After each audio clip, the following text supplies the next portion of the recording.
Hi there. I've had kind of an awesome day. I did a lot of yoga. I did meditating. And I have been teaching yoga and working with different people. And I'm seeing a lot of trends. And it got me thinking about trends. And I want to see if I can, let me share my screen and let's look at trends. Here's YouTube. Trends, trending. Let's pull up. Oops, I can't spell.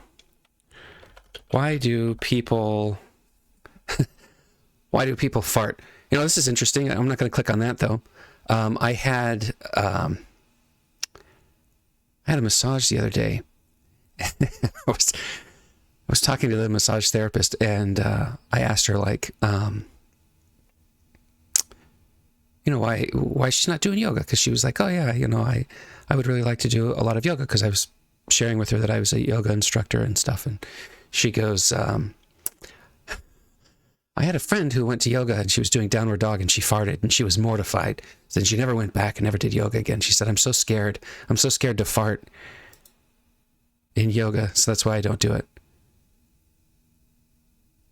So what I clicked on instead of why do people fart, I clicked on why do people cheat. So let's see what these people have to say about all this business. I will speak to cheating women. I have seen this woman I will speak to with the painted face in so many other videos. I cannot stand her. She has the most shallow responses to questions. So this one's interesting. What is this guy? Go back to a woman who's cheated on him? It's more rare. Yeah. When a man finds out a woman cheated, his question is, did you have with him? When a woman finds out her husband cheated, her question is, are you in love with her? And that tells you pretty much everything you need to know. Because the man, it's like, you touched my property and you've ruined it. Whereas with a woman, it's, wait, you chose her over me. Why did you choose her over me? Is she better than me? Why is she better than me? That's where a lot of that anger comes from. Well, he just scraped on the surface of it, but anger has a relationship to justice, and anger is a resultant state. Anger is your check engine light coming on, and it's telling you to check yourself for attachments. Anger occurs when you attach yourself to an outcome that doesn't manifest. And the anger that he's talking about is laced with jealousy. And this process occurs when men, which frequently do, try and justify. They objectify the woman, and she becomes the object of their love. And when they think or feel that their love is leaving them, that's where this anger is activated. That's not a state that they attach themselves to. That's not a return on investment that they were hoping for. And so they experience anger, jealousy, rage, all of this kind of stuff. And it's because men play a role. I mean, it's a dance. Somebody has to lead and somebody has to follow in a dance. Somebody has to play the receiving role and somebody has to play the giving role, especially in the bedroom. Somebody has to receive, somebody has to give. And so somebody's giving the piggyback ride and somebody receives the piggyback ride. And because of the roles that you have to play, it means that somebody has to chase and somebody is being pursued.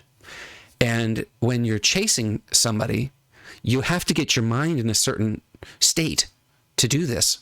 And when you're somebody who is being the one pursued, you have to get your mind in a certain state to be okay with being pursued. And so when the man is pursuing the woman in the dance, the part of that pursuit is to objectify the target, to achieve, conquer, tag, touch, reach the target. And so there is programming that you have to do in this attachment process to this, and that's why men are asking, as he puts it, did you have, relations? Whereas the woman is asking a different set of questions. And it's because she's programming herself to be pursued. And so if you're the one being pursued, you start comparing yourself to others because you want to be pursued. And so you're asking, well, why didn't you chase this person? Or why did you chase this person? And so they're doing this comparing because they want to make themselves the target of pursuit. And so I don't know if he really explained much there. He just talked briefly about the comparison of the two. But they're both states of mind, and both of them have certain sets of attachments. Let's see, what does this lady say? There is an affair, there must be something missing. And either there's something missing in our relationship or there's something missing in you. Often, when you are attracted by the gaze of another, it isn't just because you want to leave the person that you are with, but it is because you want to leave the person that you have yourself become. Oh, gosh. Okay, no. Here's why. You and I, we go to a restaurant together and we order some food and we just go crazy, you and I, and we fill our stomachs to where we're about to throw up. And we've had so much to drink, not alcohol, but just fluid. So we're full. We're just full and we can't drink anymore. We can't eat anymore. And then they come back and they say, would you like some dessert? Do you say, yeah, until you just throw up at the table because, like you're a baby chick that just can't stop eating? Like, we're going to say no. We're full. The reason why anybody is attracted to the gaze of anything, it's not because the person that they're with. It's because something is missing inside of them. That's it. In every case, every time, all the time. There's no other reason. There's no other excuse. If you're out walking your dog and you see somebody else with another dog, you don't just abandon your dog and just go, oh, can I walk your dog? I want your dog. Let me see your dog. You have this connective relationship with your dog. And even though the thing is ugly, right? And it does all kinds of ridiculous stuff, and it pulls in branches from outside, and it's stinky and it's silly and it's derpy. It's your dog. And you would never cheat on your dog. And when you're with your dog, you're not looking at other people's dogs. When you're in a connective relationship with someone, if you're connected with yourself, you're content with that association. And you're not looking for dessert. There's nothing else. There's nothing else to do. There's nowhere else to go. It's called cheating what it is. It's betrayal. So she's been hurt. Okay, so that was interesting, but I'm just going to kind of summarize this. The last little thing, it's betrayal. It is. It is betrayal, right? You're agreeing with somebody like, hey, meet me Tuesday night, 7:00. We're going to play Monopoly.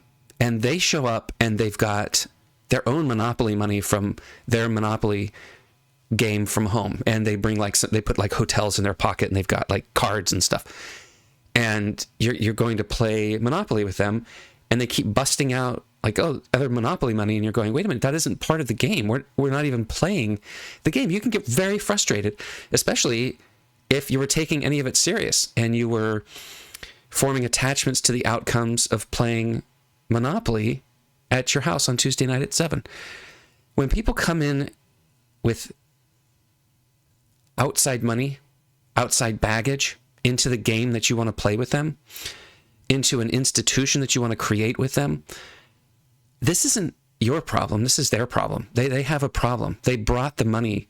They brought the Monopoly money. They brought the cheating to you. So kick them out of your house. Go no contact. Get rid of it. And if they don't want to play by the rules of the game, they're not invited over. Done deal. And move on. Stop attaching yourself to that game night. Let it go. Were you betrayed? Sure. They betrayed game night. They betrayed the rules of the game that you were trying to engage with. And they have no excuse. There is no excuse. We all have roles to play if we're to make the dance dance. Some of us have to chase, some of us have to be pursued. And in that, someone's leading and someone's following. And it is a beautiful dance if you could step it right. But when somebody's stepping on your toes and they're disobeying the rules and they're being disrespectful, you're not dancing anymore. They're just acting out their own issues. So if you're the cheater, I wish I could just be very frank. Grow up, right? Deal with your baggage. Let go of what's bothering you inside of you. There's a hole inside of you. Something inside of you made you feel like something wasn't good enough. And so you're falling into pursuit of things and objects outside of yourself, and that's not healthy. So like Carl Jung says, you have to come to terms with the shadow self inside of you. You have to cast light on it and become enlightened as to your nature and what you are, and honestly who you are. And unless you do that work, the injured parts of you will continue to manifest in you getting kicked out of people's houses on game night because you're cheating. And you will call it fate. The problem is the baggage that you're bringing and you're not resolving it. You may have played a game before, but that doesn't authorize you to take the Monopoly money from that game and try and apply it to a new game with somebody else. So that was fun, looking at trending videos together. I think I'm full. I think that was my YouTube. Was that enough YouTube for the day? It was for me. So yeah, let's close it out from there. Cheating isn't good. It doesn't provide the best outcomes. So choose love. Choose the most loving option. If you're walking your dog, walk your dog. Don't abandon your dog and go try to walk somebody else's dog. Stick with your pack and love what you've got. Be grateful for everything that you've got. I mean, didn't they teach this to us as toddlers? Like, you get what you get and you don't throw a fit. Yeah, all of that. Crisscross applesauce, be grateful, all that stuff. We were taught all this stuff when we were kids. So let's get back to the basics. Until next time, take care of yourself and love without delay.